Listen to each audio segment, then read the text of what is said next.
Hey guys, so if you have pain bending forward, then this video is for you. And what I want to touch upon today is essentially the topic of spinal flexion, and keep it there. Just got a new haircut and rocking that style.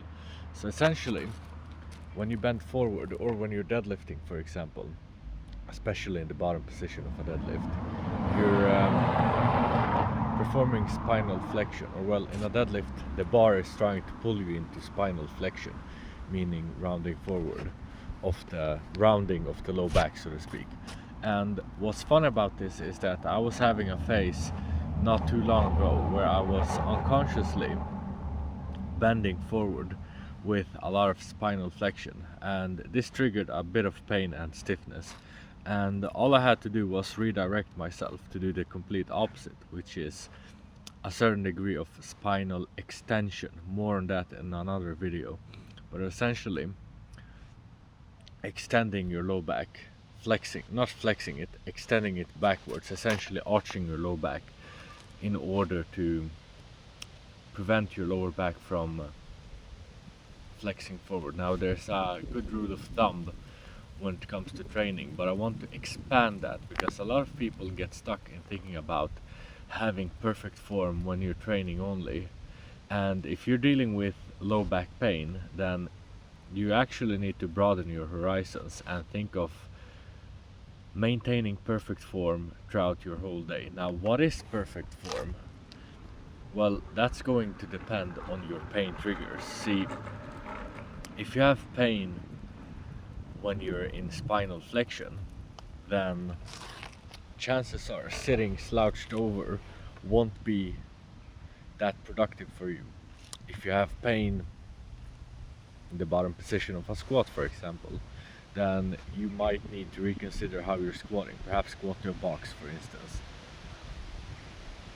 If you have pain bending forward to pick up things from the floor or another height, and this is a big one, guys, then you might need to change how you're performing the movement, because essentially, if you're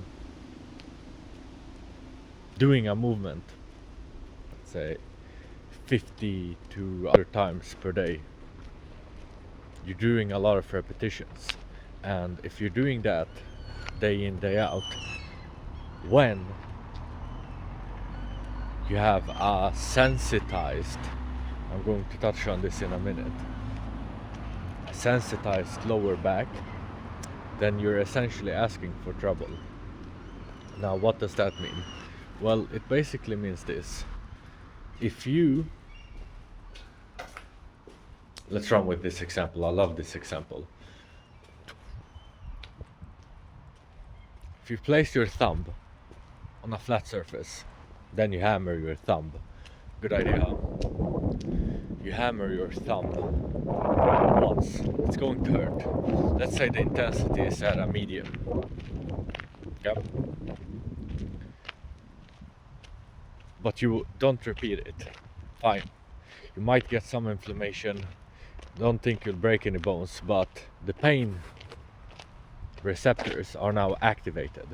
Now, if you repeat that movement before the pain has settled one more time with the same intensity, you're going to feel it more because the pain receptors are more active. Now, if you keep doing it, eventually a small stroke of air is enough to trigger a severe pain reaction when the pain sensitivity is extremely high. Now, guys, that's what ends up happening when you're provoking the pain with these movements on your day-to-day basis, especially if you're sensitive to, let's say, just bending forward in a slouched position and then repeating that whenever you need to pick something up off the floor or another height. So what do you do instead? Well, what I teach my clients is to hinge. Now, there are tons of great videos out there on how to hinge. I'll get into it with a video of my own eventually, but the key consideration, like the key thing to pay attention to is essentially this. If you're moving in a way that hurts, and I'm not talking about the gym now, I'm talking about in your day-to-day life. If you're moving in a way that hurts repeatedly, then the pain is on you. Imagine the following.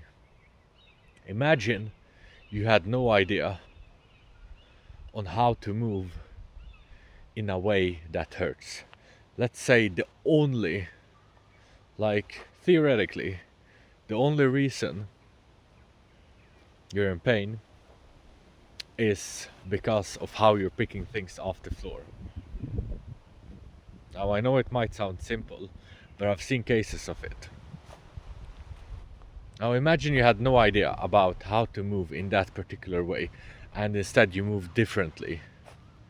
Chances are you wouldn't be in pain anymore, because you wouldn't be provoking the pain day in, day out, until more and more things begin to hurt.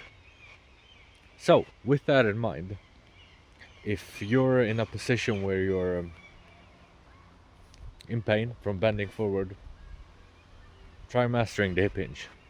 Try moving in another different way. Get creative. I'll share some suggestions on this channel eventually as well.